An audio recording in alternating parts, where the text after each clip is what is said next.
주의 이름으로 사랑합니다. 당신은 복의 근원입니다. 우리 앞뒤 양옆을 얼굴을 바라보시면 한번 인사하겠습니다. 할렐루야. 하나님은 저와 여러분을 사랑하십니다. 믿습니까? 은혜 주기 좋으신 하나님을 믿으시기 바랍니다. 늘 말씀드리지만 그분이 정말 어떤 분인가 분명히 알고 정말 그분의 그 사랑과 그 은혜를 알게 되면 그 삶에 반드시 개혁이 따르게 되고 삶이 달라지게 되는 거예요. 그러나 그 하나님을 알지 못하고 정말 내가 그냥 교회에 그 종교 생활한다 왔다 갔다 하면은 그 인생은 정말 창조주 하나님이 주신 은혜를 모르기 때문에 그냥 세상 사람과 별반 다르게 없이 살아가다가 인생을 끝낼 수 있다는 거죠. 하나님은 우리에게 정말 원하시는 게 뭐냐면 늘 계속 이야기하는 거예요. 나를 좀 알아라. 계속 성경에서 창세기에 그 사랑을 계속 알아라고. 내가 너희들을 얼마나 사랑하고 너희들에게 좀 한량없는 은혜를 부어줬고 또 앞으로도 내가 그렇게 한량없이 부어줄 것을 계속 말씀해 주는 그 메시지가 바로 성경 말씀이에요. 그래서 우리는 오늘도 이 예배 가운데 코이노니아 하나님과 깊은 교제가 일어나기를 주의 이름으로 축복합니다. 예배는 만남이에요. 저도 여러분에게 하나님을 만날 수 있는 통로가 되게 하는 것 뿐이지 저를 보기 위해서 뭐 말씀을 잘 들으려고 하는 게 그건 둘째 셋째예요. 그 말씀을 통해서 우리가 누구를 만나야 돼요? 창조주 하나님을 만나고 그 하나님의 위로하심과 그 사랑을 깨닫고 내가 다시 한 번 더 그 자리에서 더 영광에서 더 큰 영광 올라가네.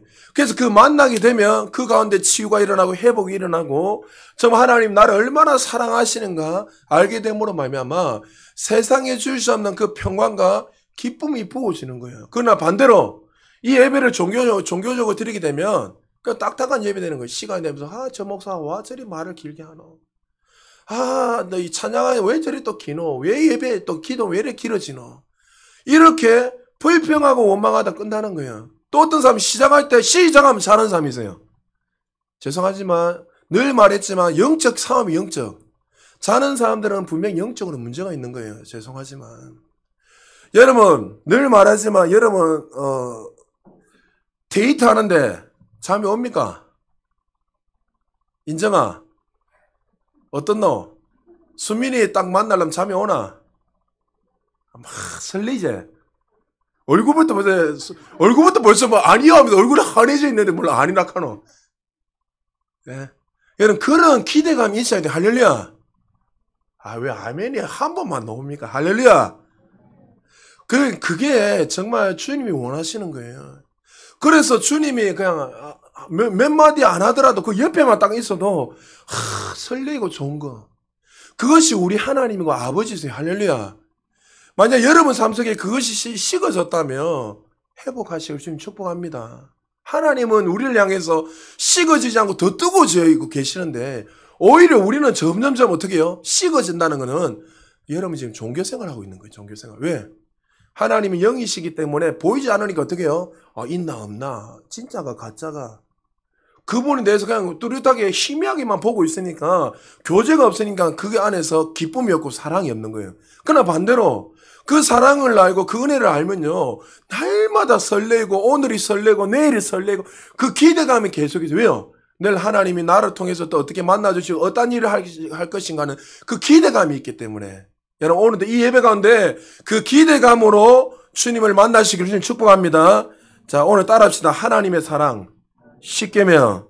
오늘 이 10계명을 가지고 말씀을 좀 증거하려고 합니다. 한 나라가 어떤 나라인지 그 정체성 정말 이 나라가 정말 어느 중심으로 걸어가고 있는가 이 정체성을 보려면 헌법을 보면 잘 알 수 있습니다.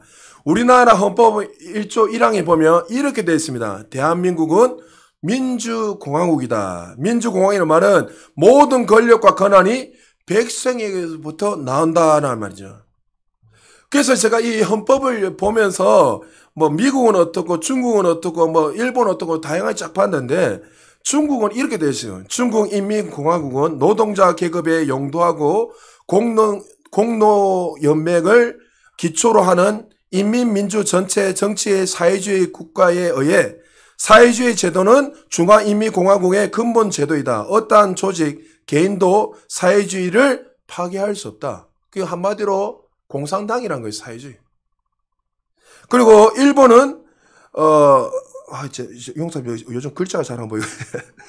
일본은 친왕은 일본국의 상징이고 일본 국민 통합의 상징으로서 그 지위는 주권을 갖는 모든 일본 국민의 칭의에 근거한다. 그러니까 일본은 쉽게 말해서 법 위에 누가 있는 거예요? 예, 천황이 있는 거예요. 친황제, 천황. 그런데 여러분 잘 알다시피 우리나라는 말 그대로 모든 백성이 주권을 다 가지고 있는 거예요. 저와 여러분들이. 그러니까 우리의 정체성이 어디에 있는가 분명하게 나와 있는 거죠. 자, 우리 교회도 우리 교회가 무엇을 추구하고 또 우리 교회가 어떤 정체성을 가지고 살아가고 있는가 보면 우리 교회 뭘 보면 압니까? 우리 교회의 정관을 보면 잘 알 수 있습니다. 여러분은 모르지만 제가 정관을 다 이렇게 기록해 놨기 때문에 그래서 제3조 목적의 이 정관에 보면 우리 교회의 정관이 이렇게 되어 있습니다. 하나님의 영광을 위하여 성도를 훈련시켜 세상을 변화시키는 교회라는 사명으로 2017년도에 설립된 부산 제자교회는 신구약 성경을 절대 무한 하나님의 말씀으로 믿으며 사도적 신앙과 종교교역가들의 가르침에 따라 말씀과 기도와 전도의 중심을 둔 성경적 교회를 세우고 세계 선교의 사명을 성취하기 위하여 대한예수교 장로회 합동교회 헌법에 근거하여 교회 정관을 제정한다. 이게 우리 교회 정체성이고 목적인 거예요. 여러분 잘 기억하세요. 그러니까 우리 교회는 기본 배석 뭐예요? 말씀에 근거해서 사도적 토 위에 세워져서 선교적 사명을 가지고 이 복음을 위해서 살아가는 것이 우리 교회의 정체성이고 또 우리가 이렇게 살아야 될 이유란 거죠. 그러니까 나라뿐만이 아니라 교회뿐만이 아니라 정말 다시 말해서 이 성경을 통해서 정말 하나님이 이 성경은 말 그대로 법이잖아요. 성경이 어떻게 보면 법을 설명하고 있는데 성경을 보면 이 법이 어떻게 잘 설명하고 있고 또 법을 좀 더 간추려 보면 이 십계명을 통해서 하나님이 우리에게 어떻게 요구하시고 말씀하시는가 그것을 보면 잘 알 수 있다는 거죠. 그래서 이 십계명을 크게 두 개로 나누면 성경에 쫙 보면 십계명을 보면 하나님이 누구신지 알 수 있고 또 그 십계명을 통해서 이제 십계명을 받는 하나님의 백성들은 어떻게 살아야 되는지에 대해서 이 십계명을 통해서 설명하고 있다는 거죠. 오늘은 이 본문을 가지고 네 가지로 말씀을 증거하려고 합니다. 첫 번째, 우리 따라합시다. 우리 십계명이 무엇인지 첫 개명 따라합시다. 읽읍시다. 시작. 십계명은 윤리가 아니라 진리다. 자, 십계명은 윤리가 아니라 뭐라고요? 진리라는 거죠. 윤리는 사람이 만들고 시대마다 상황마다 어떻게 보면 다 다르고 변화가 일어납니다. 그러나 진리는 시대와 상황과 상관없이 변함이 없다는 거죠.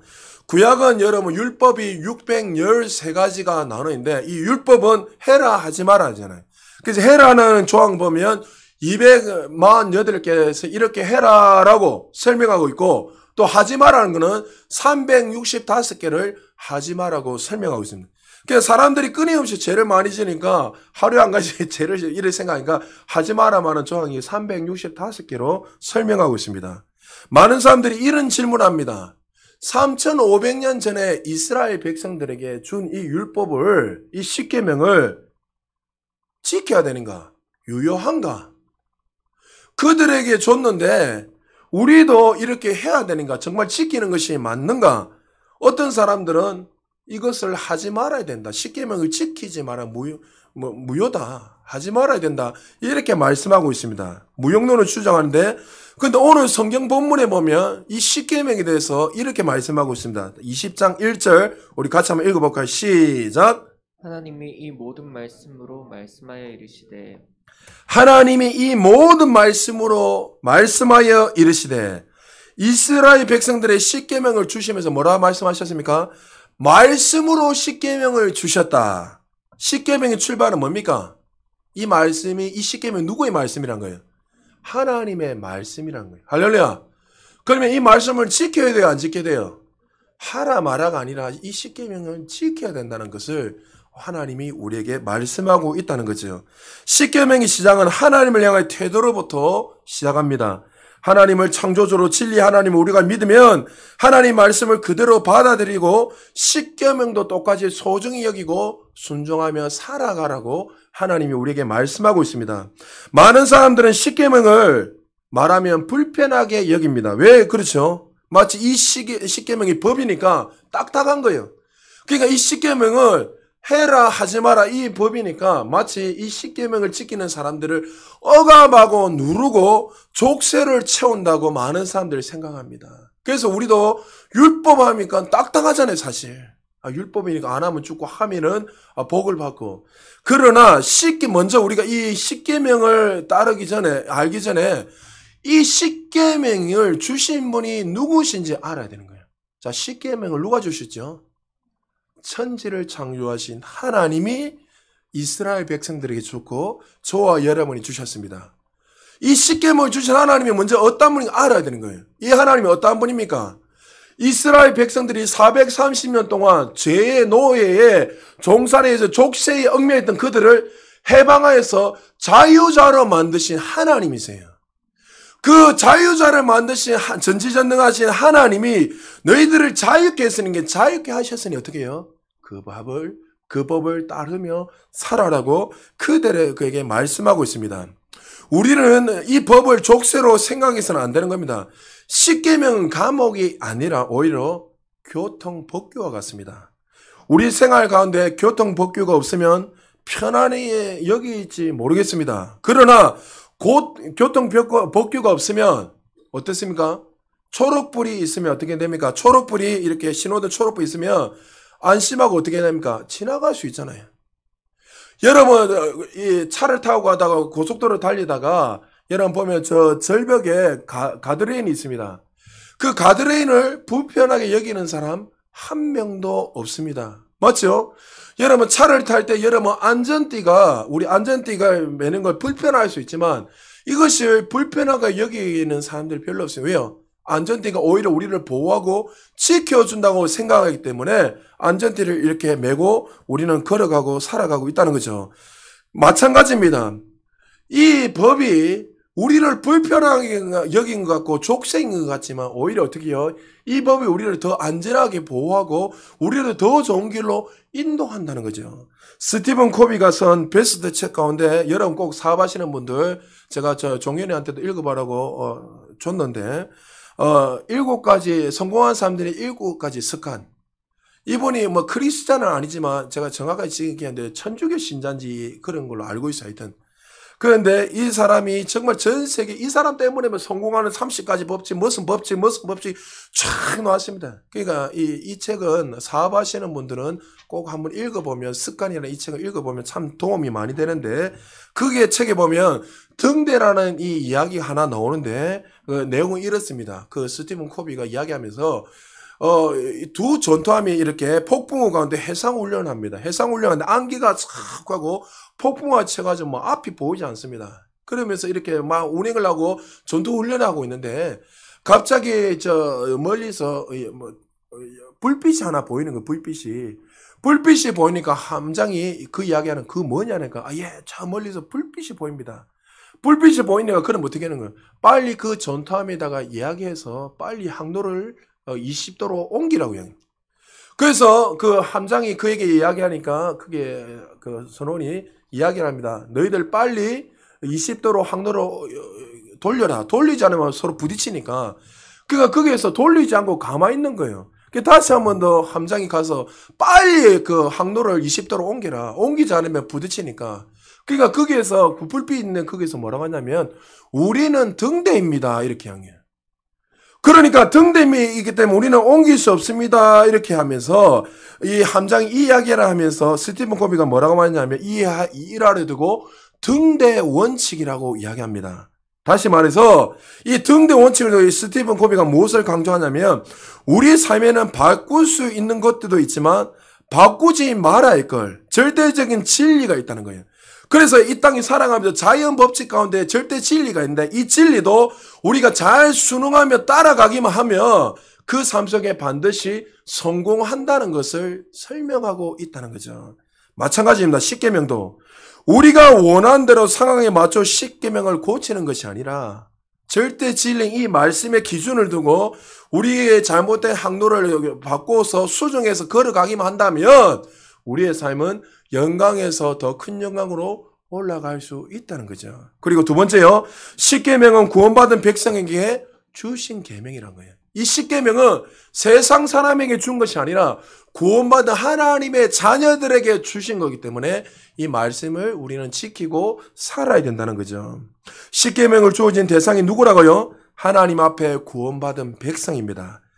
모든 사람에게 주신 윤리 철학이 아니라 하나님의 백성. 그래서 출애굽기 20장 2절에 보면 이렇게 말씀하고 있습니다. 우리 같이 한번 읽어볼까요? 시작. 나는 너를 애굽 땅 종되었던 집에서 인도하여 낸 내 하나님 여호와니라.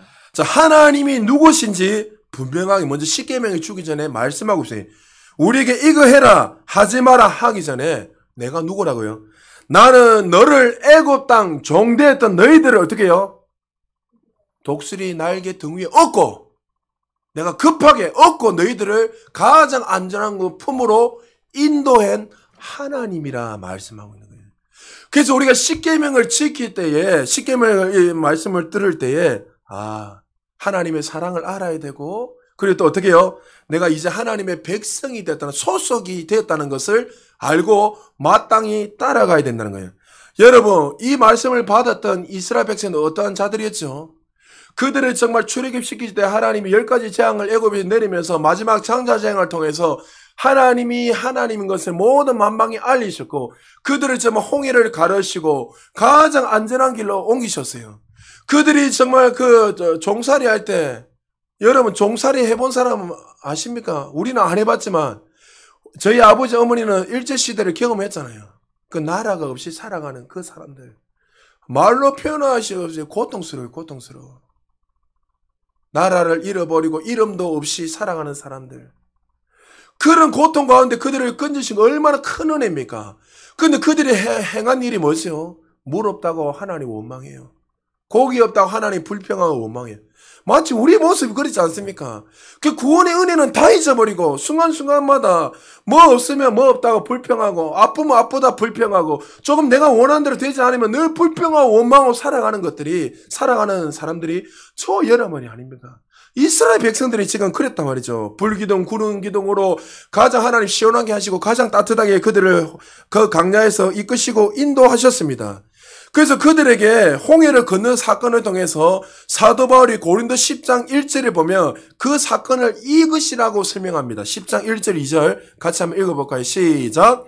형제들아 나는 너희가 알지 못하기를 원하지 아니하노니 우리 조상들이 다 구름 아래 있고 바다 가운데로 지나며 모세에게 속하여 다 구름과 바다에서 세례를 받고 그들을 홍해를 가르시고 홍해가 열리고 홍해를 지나간 사건은 무슨 사건이라고 합니까?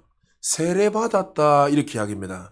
세례의 의미가 뭡니까? 이제 나는 하나님의 자녀가 백성이 됐자 우리가 예수님 믿기만 하면 구원 받잖아요. 할렐루야. 예수님을 내 구주로 모시면 구원받아요. 그러나 공식적인 석상에서 사람들 앞에 선포하는 사건이 뭡니까? 우리는 약식으로 하지만 세례 사건이에요. 세례 사건을 통해서 너는 이제 공개적으로 사람들에게 하나님의 자녀가 되었다는 것을 소속되었다는 것을 공포하는 것이 세례예요. 세례. 자 지금 그들이 홍해를 가르고 갔다는 건 뭐예요? 너희들은 이제 뭐가 됐다는 거예요? 하나님의 자녀가 되었다는 것을 그들에게 선포하고 공포하는 거예요. 그래서 이스라엘 백성들에게 뭐예요? 너희들은 이제 세상의 사람들의 개념이 아니라 세상에 소속된 개념이 아니라 정말 하늘과 땅을 다스리시고 통치하는 하나님의 자녀가 됐다는 것을 그들에게 알게 하는 거예요. 그래서 하나님의 자녀가 되었으니 이제는 어떻게 해요? 하나님의 법, 하나님의 말씀에 따라서 살아라고 그들에게 뭘 줬다고요? 십계명을 주셨다는 거죠. 하나님의 놀라운 구원을 체험한 사람답게 백성답게 살아내야 하는데 이스라엘 백성들의 삶을 보면 전혀 그렇지 못했습니다. 늘 원망하고 불평하고 심지어 금송아지의 우상을 만들어서 그 금송아지가 하나님이라고 그 송아지를 섬겼던 자들이 이스라엘 백성들입니다. 하나님의 사랑으로 은혜로 그들을 구원하셨지만 그들의 모습을 보면 전혀 이해가 되지 않습니다. 여러분 이스라엘 백성들만 그렇습니까? 저 여러분도 얼마나 하나님 없이 살아갑니까? 하나님이 많고 많아서 지금 정말 이 땅에 인구가 70억이 이렇게 돼가는데 70억 맞죠? 75억입니까? 하여튼 그 어마어마한 그 숫자 가운데 저와 여러분을 택했잖아요. 여러분 주변에 지금 아직도 얼마나 예수 안 믿는 사람들 얼마나 많습니까? 그런데 수많은 사람들 우리를 택해 준 그 은혜를 너무나 감사하고 감격해야 되는데 그 은혜는 다 잊어버리고 살아가고 있지 않습니까? 여러분 어느 날 하나님을 만나고 내가 구원받는 그 사실을 아니까 그 그리스도의 심장이 우리 안에 들어왔을 때 그 감격 때문에 몇 날 며칠 잠도 못 자고 내가 세상 정말 물질을 다 버리고 내가 모든 걸 다 버린다 하더라도 나는 예수님을 버릴 수 없습니다. 그 은혜의 감격에서 날마다 주님 앞에 헌신하며 살았던 날이 엊그제 같잖아요. 그 은혜가 엊그제 같아요. 그런데 그 은혜를 다 잊어버리고 예배를 드려도 감격 없고 기도를 하면 기도가 침이 되고 하나님 앞에 헌신하는 게 침이 되고 정말 주님 앞에 살아가는 그 모든 것들이 침이 되어 살아가고 있는 것들이 오늘날 우리의 모습이 아니냐는 거죠. 여러분 이스라엘 백성이 정말 그랬습니다. 근데 한 가지 꼭 기억해야 될 사실이 있습니다. 이스라엘 백성들이 넘어지고 저와 여러분이 7번, 8번 넘어지고 범죄하더라도 하나님의 손이 하나님의 열심이 우리를 더 좋은 길로 인도하시는 그 사랑의 손이 우리와 함께 하신다는 사실을 믿으시기 바랍니다. 그래서 그 은혜를 알면요 알수록 더 감격함으로 살아가는 거예요. 십계명을 연구하면서 많은 사람들이 이런 질문합니다. 하나님이 모세에게 두 돌판을 주셨을 때에 그 두 돌판에 새겨진 그 문구를 어떻게 새겼을까? 다시 말해 두 돌판을 새겼을 때 어떤 사람들이 이렇게 이야기합니다. 10계명 두 돌판을 줬잖아요. 줬을 때 1계명부터 4계명은 하나님과 우리와의 그 관계고 5계명에서 10계명은 인간과 인간과의 관계를 적어놨잖아요. 그러니까 한 계명 속에는 한 돌판에는 1계명과 4계명을 적어놨고 또 다른 돌판에는 5계명에서 10계명을 이제 기록하지 않았겠는가. 또 어떤 사람들은 또 이렇게 합니다. 아니다. 1계명에서 5계명까지 한 돌판에 썼고 6계명에서 10계명을 두 돌판에 썼다. 다 틀렸습니다.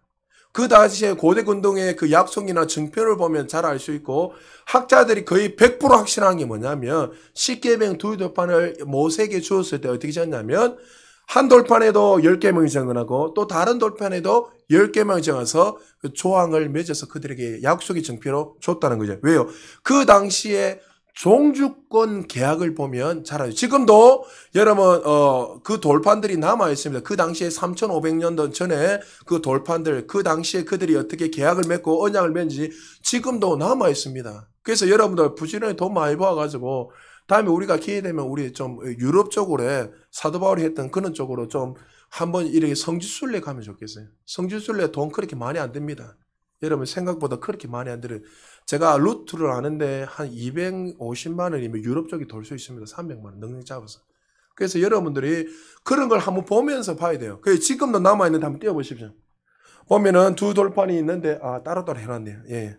왜 오늘 금방 보면은 하늘과 태양과 달이 보이잖아요. 그래서 이걸 보여주는 뭐는 하늘과 달이 너와 나의 증인이 될 것이다 하면서 전쟁을 이긴 왕은 패배하는 왕에게 죄악을 통해서 글을 쫙 적어가지고 그 돌판에 새겨가지고 그에게 줍니다. 그럼 여러분 돌판을 줄 때 하나만 있겠습니까? 그 주인과 종의 관계로서 주인이 하나 가지고 있고 종도 하나 가지고 있잖아요.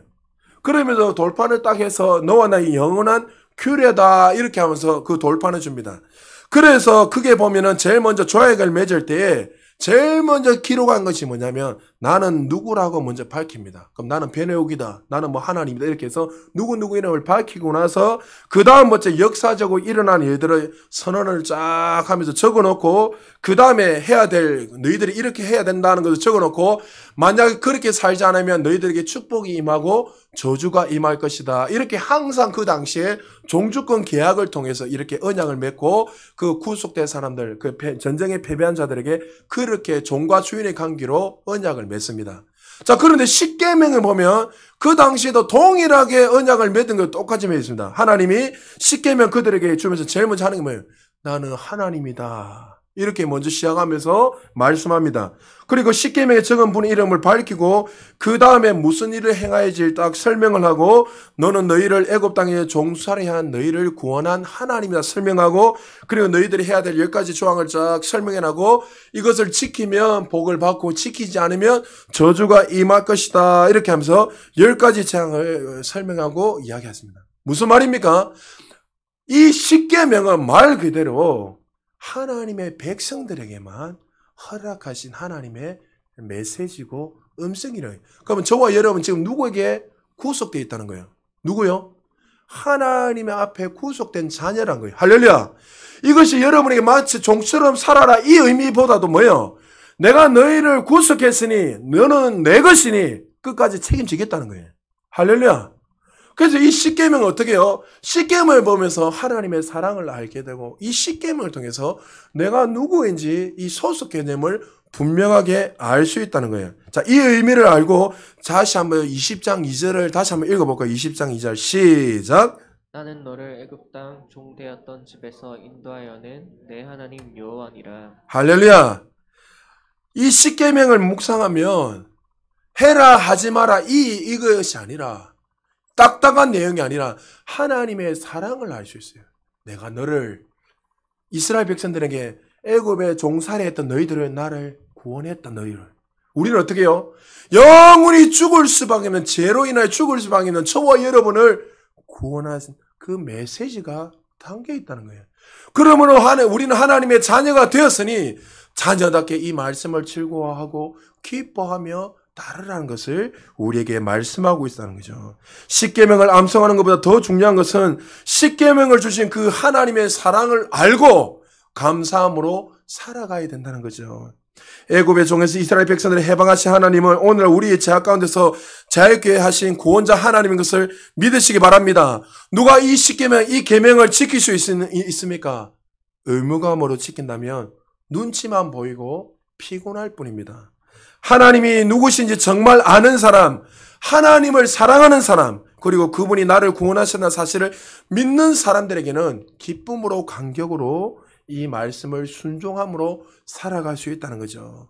이스라엘에 가보면 전통 유대인들의 그곳에 가면 이제 안식일을 지키면 그 안식일은 여러분 잘 알아요. 금요일 해지는 저녁이죠. 저녁부터 토요일 날 해지는 저녁에 안식일을 그들은 지킵니다.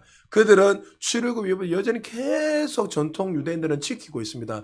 여러분에게도 제가 이야기했잖아요. 그 이스라엘 갔을 때 저도 안식일을 지켰기 때문에 그날 저는 또 다른 군데 이렇게 보고 왔을 때에 차가 한 대도 없었습니다. 차가 한 대도 없고 뭐 몇 킬로 달려도 차가 한 대도 운행 안 해요. 그러니까 차가 다니는 거는 아랍 사람들 그리고 또 누구냐면 또 우리 뭐 관광하는 사람들 그 외에는 전통 유대인들은 차가 아예 일체를 다녀요. 그러니까 도로가에도 그 사람들 걸어 다닙니다. 그냥 도로가를. 안식일을 철두철미하고 가게도 다 문 닫습니다. 그래서 병원에 가보니까 병원이 어떻게 되냐면 병원에 엘리베이터가 1층부터 10층까지 있는데 10층까지 전부 다 눌려 있어요. 다 자동으로. 왜 이 자동으로 눌러놨다니까? 누르면 뭡니까?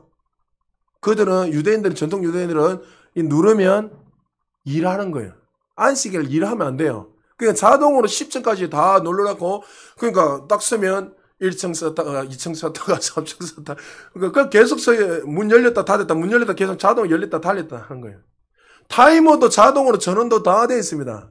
저녁 5시 반 이후부터 이거 자동으로 켜졌다. 그래서 화장실 불도 하루 종일 다 켜놔요. 그러니까 여러분 이런 거 보면 왜 저리 피곤하게 사노? 이렇게 생각할 수 있잖아요. 맞죠? 왜 저리 딱딱하게 사노? 그 안식일 시작하면 미리 목요일날 저녁부터 해서 안식일 시작하기 그 저녁 전까지 엄마가 다 음식 볼 때까지 다 준비를 다 했습니다. 오후 되면은 안식일 딱 시작하면 제일 먼저 하냐 뭐냐면 그 앉아서 아버지가 말씀을 암송하고 하나님께 영광 돌립니다. 그 중에 빠지지 않고 제일 먼저 하는 게 나를 구원하신 하나님께 감사합니다. 이렇게 시작합니다. 애굽에 종되었던 우리를 구원하신 하나님 감사합니다. 그들은 예수 그리스도를 믿지는 않지만 지금까지도 3,500년 지금까지 그 은혜를 잊지 않고 항상 하나님께 감사하며 감격하며 지킨다는 거죠. 우리가 생각할 때 그들은 좀 어리석고 딱딱할 수 있지만 그들이 지금까지도 이렇게 안식일을 기억하고 율법을 철두철미하게 지키는 이유가 뭡니까? 나를 구원하신 그 하나님의 은혜. 그 은혜에 간구하며 드리는 거예요. 참 요즘 너무 좀 안타까운 게 뭐냐면 제가 7살 때, 그러니까 초등학교 때, 그때는 저도 국민학교죠. 초등학교 때나 그 전에 보면 이 주일날 되면요. 차가 많이 안 다녔습니다. 그때 차도 많이 없었지만 많이 안 다니고 가게 문은 다 닫혀 있었어요. 왜 닫히냐 아십니까? 다 어디 갔기 때문에? 교회를 다 가니까 가게 하는 사람들조차도 문을 다 닫았어요. 그러니까 우리 동네 조용해. 우리 동네가. 왜 조용히 하냐면 다 교회 가니까. 그러니까 예수 안 믿는 사람도 그걸 보면서 이날은 무슨 날이냐면 이 예수 믿는 사람도 교회 가지 이렇게 다 알 수 있을 정도로 성경책 하나씩 다 들고 가니까 이제 교회 가지 다 그렇게 인식했단 말이죠. 그렇게 철두철미하게 지켰는데 어느 날부터 점점 이제 이 귀한 날을 다 잊어버리고 그냥 자신의 그 즐거움을 위해서 살아가는 것을 보면 너무나 안타깝다는 거죠. 여러분 이 십계명은 하나님의 사랑인 거예요. 그래서 구원받은 그 은혜를 감격함으로 살아가시기를 주의 이름으로 축복합니다. 그리고 이 십계명의 핵심은 하나님과 이웃을 향한 사랑을 알 수 있다는 거죠. 성경 전체를 관통하는 주제 율법을 관통하는 핵심이 있다면 따라합시다. 하나님의 사랑이다. 그 하나님의 사랑이. 그러니까 모든 성경을 짜면 이 법을 다 짜면 뭐 놉니까? 하나님의 사랑과 이웃 사랑. 이거밖에 안 나오는 거예요. 그래서 마태복음 22장 35절에 보면 율법사가 예수님에게 이렇게 이야기합니다. 시험하여 물으되 선생님 이 율법 중에 무엇이 제일 큰 계명입니까? 이렇게 이야기하니까 그가 뭐라 합니까? 하나님이 하나님의 사랑이라 그리고 이웃을 사랑하라 이렇게 율법사에게 말씀하고 있습니다. 바울도 동일하게 이야기했습니다. 갈라디아서 5장 14절에 보니까 온 율법은 내 이웃 사랑하기를 내 자신같이 하라 하신 한 말씀에서 이루어졌느니라.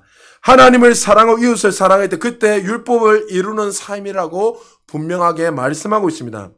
사랑의 눈으로 율법을 들여다보면 아주 심플합니다. 1계명의 4계명은 하나님과 사랑과의 관계를 통해서 하나님을 사랑하기에 지켜야 될 율법이고 5계명부터 10계명은 하나님을 사랑하기에 따르는 그 삶 속에서 따르는 사랑을 설명하고 있는 거예요.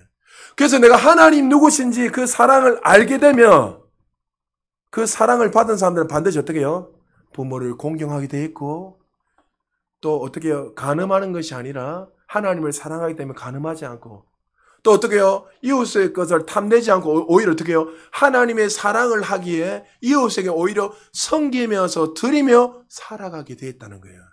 그래서 하나님의 사랑이 경험하게 되면 나머지 모든 부분도 섬기며 살게 되는 거예요. 할렐루야. 그래서 여러분 제일 중요한 건 이 사랑을 먼저 알아야 되는 거예요. 하나님이 이 십계명을 통해서 나에게 그 사랑을 주셨네. 구원의 은혜. 하나님 나를 얼마나 사랑하시네. 그래서 여러분 너는 나 외에 다른 신을 두지 말라. 그것부터 시작하는 거예요. 너를 위해 우상을 새기지 말라. 여호와의 이름을 망령되게 부르지 말라. 우리가 정말 하나님 진실하게 사랑한다면 그 자리에 당연히 우상을 둘 수 없잖아요. 자녀들이 아버지 이름을 부르면 함부로 부릅니까? 함부로 그 집안이 거꾸로 돌아가는 거죠. 함부로 부르면. 그래서 제 이름을 부르는 아이들이 제 이름 부를 때는 우리 아버지는 변 해자 욱자 쓰십니다. 그러면서 아버지를 존경하는 마음으로 사랑하는 마음으로 부모 이름을 그렇게 대한 것처럼 어떻게 우리를 구원하신 창조주 하나님을 함부로 그렇게 하대하며 할 수 있냐는 거예요. 그러니까 하나님이 누구신지 알게 되면 그 감격과 그 사랑과 그 떨림으로 어떻게 해요? 사랑하는 마음으로 살아가기 때문에. 왜요? 그 사랑이 우리에게 부어졌기 때문에. 그 사랑을 알고 그 사랑을 깨달으며 5계명부터 10계명부터 자연스럽게 나타나게 되는 거예요. 해라 하지 마라 말할 필요가 없다는 거예요. 그 사랑을 알면 어떻게 해요? 저 사랑하지 못한 원수도 어떻게 해요? 사랑하게 되고. 할렐루야. 여러분 가운데 아직까지도 자꾸만 미워하는 사람들 있잖아요. 그럴 때마다 여러분 하나님 사랑을 더 깊이 충만해져야 돼요. 하나님이 나를 얼마나 사랑. 그리고 여러분이 혹시나 미워하는 그 사람조차도 하나님 사랑하세요. 할렐루야. 그러면 그 사랑을 알게 되면 어떻게 해요? 그 사람을 존중하고 그 사람을 품을 수 있게 되는 거예요. 할렐루야. 근데 반대로 어떻게 해요? 그 사랑이 흘러넘치지 않으면 오히려 더 정죄하고 미워하게 됐다는 거예요. 그러니까 이 십계명은 정죄하는 법이 아니에요. 오히려 하나님의 그 사랑의 법이 우리에게 더 흘러넘친다는 사실을 기억해야 됩니다. 이 말씀을 아는 사람들, 또 하나님 누구신지 분명하게 되면 그 백성답게 사랑하게 되고 하나님을 사랑할 뿐만이 아니라 정말 하나님 주신 가장 귀한 이 메시지를 알고 이웃을 사랑하고 또 이웃의 것을 탐내는 것이 아니라 오히려 필요한 것이 무엇인지 알고 필요를 도와주고 섬기는 사랑의 자로 살아가게 된다는 거죠. 이스라엘 백성들은 십계명은 누구보다 날마다 암송하고 5계명 창세기부터 신명기, 창세기, 출애굽, 레위기, 민수기, 신명기 이 5 성경을 달달달 암송하였지만 율법을 누구보다 철두철미하게 지켰습니다. 율법을 철두철미하게 지키기 위해서 이 십계명을 통해서 미시나 미드나시, 이 탈무드, 그들의 윤리, 이 강령들을 어마어마하게 철두철미하게 수천 수만 가지를 그 가지치기를 짜게서 누구보다 철두철미하게 지키려고 했어요. 그렇게 지금도 그렇게 살아가고 있어요. 그러나 하나님의 그 사랑의 법은 모르고 살았다는 거죠. 이 율법을 그들은 지키면 지킬수록 그 사랑을 잊어버리면 뭐예요? 그들은 오히려 사람들을 정죄했습니다. 너 왜 이렇게 살아가? 너 왜 이렇게 살아가? 어떤 사람이 담에 깔렸으면 어떻게 합니까? 안식이라 일하면 죄지니까 어떻게 합니까? 사랑의 법을 모르고 오히려 어떻게 합니까? 그들을 쳐다보고 그냥 지나가 버려요. 사랑한다면 어떻게 해요? 그 담을, 무너져 있는 그 담을 옮겨야죠. 그래서 하나님 뭐랍니까? 예배 드리다가 누구 안에 미워한 마음이 있다. 그럼 어떻게 해요? 그것을 다 해결하고 예배 드리라. 그것은 사랑의 마음이 더 중요하다는 것을 이야기하는 거예요. 네 안에 사랑의 마음이 부어져 있는데 어떻게 그 마음으로 하나님 앞에 드릴 수 있느냐. 사랑하는 여러분, 암송하는 거 참 중요합니다. 그러나 더 중요한 것은 율법의 완성은, 십계명의 완성은 하나님의 사랑, 이웃 사랑이라는 것을 기억하시기 바랍니다. 부자 청년이 예수님께 질문합니다. 예수님 그는 어떻게 그 영생을 얻을 수 있는가 질문합니다. 그때 예수님 뭐랍니까? 계명을 지켜라. 그러니까 그 청년이 뭐랍니까? 저는 어릴 때부터 계명을 철두철미하게 다 지켰습니다. 예수님이 그 모습을 보시고 너무 귀하게 여겼어요. 청년을 보면, 성경에 보면 너무 귀하게 여겼어요. 네가 그렇게 철두철미하게, 그러나 네가 한 가지 하지 않은 것이 있다 하면서 그 뭐랍니까? 너의 모든 재산을 가난한 사람에게 다 팔고 나를 따르라 했습니다. 여러분 나를 따르라면 따르라 원에 보면 아콜로데오 되어 있습니다. 아콜로데오가 뭐냐면 하나님의 제자가 되어라 이 의미예요. 왕의 제자, 천지를 창조하신 하나님의 제자의 그 부르심 앞에 그는 어떻게 해요? 근심하면서 돌아갔더라 되어 있습니다. 누가복음 18장 23절에 근심하여 심히 근심하더라. 그때 주님이 이어서 이렇게 말합니다. 예수께서 그를 보시고 이르시되 재물이 있는 자는 하나님 나라에 들어가기 얼마나 어려운지 낙타가 바늘귀로 들어가는 것이 부자가 하나님 나라에 들어가는 것보다 쉬우니라 하시니. 제자들이 이 말이 깜짝 놀랍니다. 그럼 어떻게 우리가 구원받을 수 있습니까? 그 부자들은 다 지옥 갑니까? 그 의미가 아니죠. 그래서 27절에 보니까 이르시되 무릇 사람이 할 수 없는 것은 하나님이 하실 수 있다. 여기에서 말하는 것은 두 가지 의미죠. 구원은 네 힘으로 할 수 없다는 거예요. 무슨 말입니까? 아무리 부자, 가난한 자 천국 같이 이게 아니라 구원은 절대적인 은혜라는 거예요. 할렐루야. 그러나 그 은혜를 받은 사람들은 반드시 따라나온 게 뭐예요? 하나님의 사랑으로 반드시 살며 나타나게 되어 있다는 것을 그들에게 말씀해요. 이스라엘 백성들은 누구보다도 율법을 철두철미하게 지키고 그들에게 법을 줬지만 하나님이 정말 원하시는 이 율법의 사랑 정신, 사랑의 이거 율법의 핵심인 사랑을 모르고 하나님을 사랑하고 정말 이웃을 사랑하는 그것을 놓치버리고 살았다는 거죠. 그래서 로마서 13장 8절 이후에 보면 이렇게 말합니다. 피차 사랑의 비도에는 아무 개든지 아무 빚도 지지 말라. 남을 사랑한 자는 율법을 다 이루었느니라. 가늠하지 말라, 살인하지 말라, 도둑질하지 말라, 탐내지 말라 한 것과 그 외에 다른 계명이 있을지라도 내 이웃을 내 자신과 같이 사랑하라 하신 그 말씀 가운데 다 들었느니라. 사랑은 이웃에게 악을 행하지 아니하느니 그러므로 사랑은 율법의 뭐라고요? 완성이니라. 십계명 내가 분명히 말한다. 먼저 하나님을 사랑하고 먼저 이웃을 사랑하나 그리하면 이 모든 다른 율법도 너희들은 쉽게 지킬 수 있다는 거죠. 그래서 우리가 주님의 사랑을 하고 그 사랑 안에 있으면 하나님이 주신 이 법이 우리에게 두려움이 아니라 공포가 아니라 족쇄가 아니라 오히려 어떻게 해요? 은혜란 거야. 할렐루야. 여러분이 하나님 주신 이 말씀이 어떨 때 여러분 부담스럽습니까?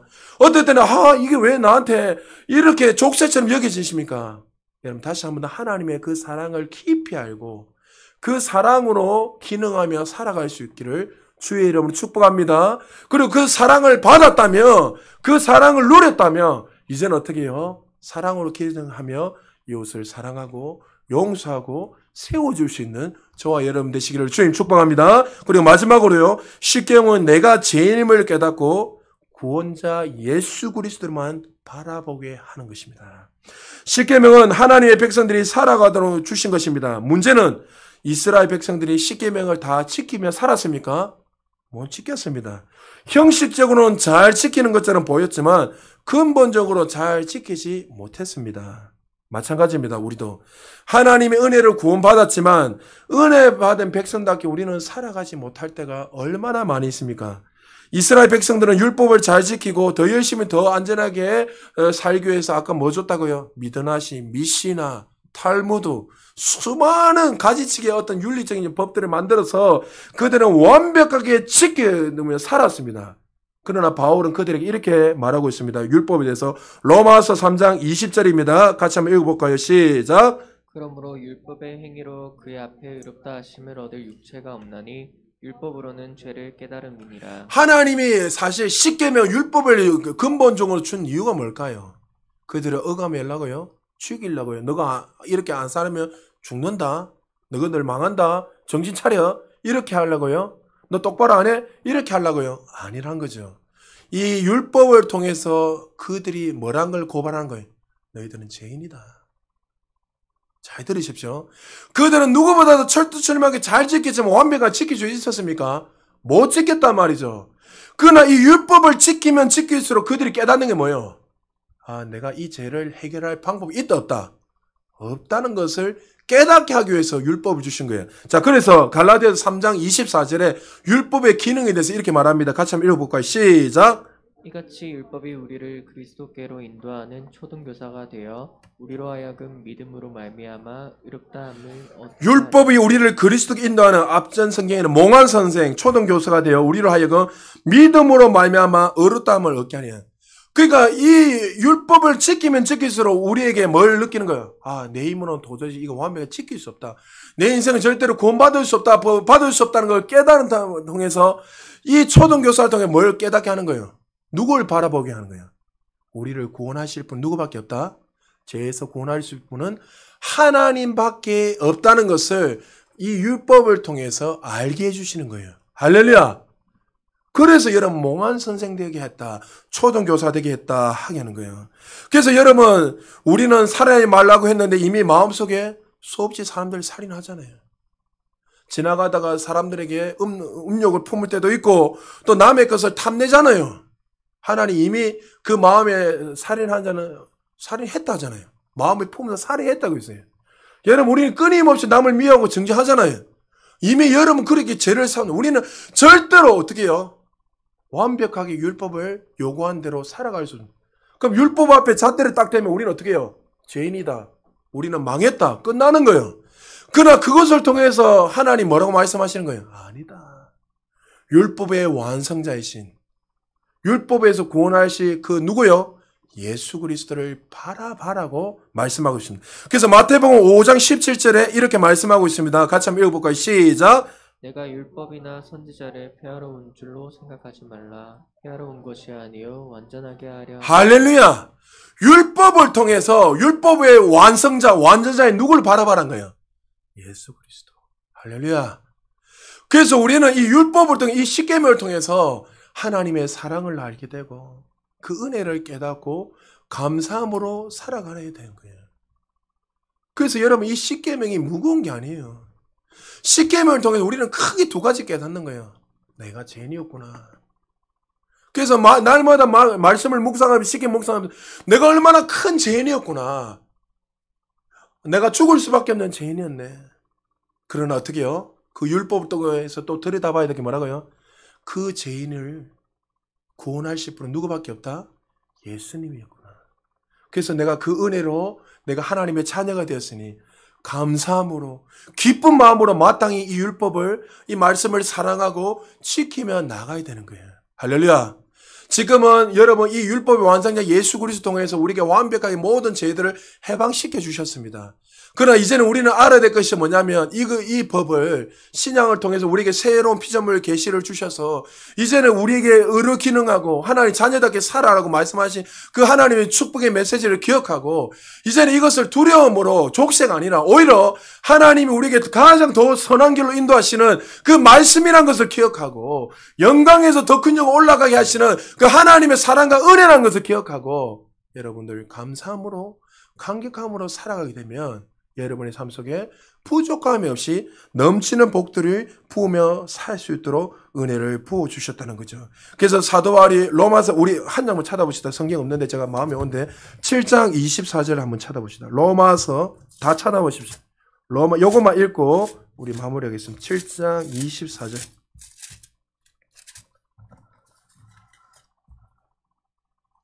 25절 같이 한번 읽읍시다. 24절 25절입니다. 같이 읽읍시다. 시작. 오라 나는 공고한 사람이로다. 이 사망의 몸에서 누가 나를 건져내랴. 우리 주 예수 그리스도로 말미암아 하나님께 감사하리로다. 그런즉 내 자신의 마음으로는 하나님의 법을 육신으로는 죄의 법을 섬기노라.